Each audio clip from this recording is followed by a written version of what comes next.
How to redeem code for YouTube Premium. Hello everyone, welcome back to our channel. In today's video, I'm going to show you how you can redeem code for YouTube Premium.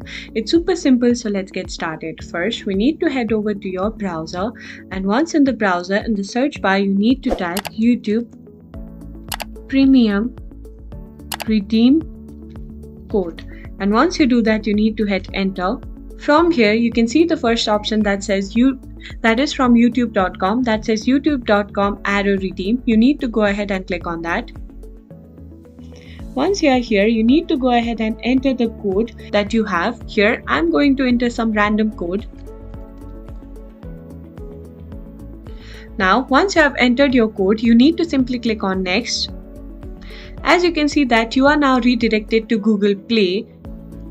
Now you need to go ahead and enter your real code over here, and once the code is valid, you can see an option that says redeem. You need to simply go ahead and click on redeem in order to redeem your code.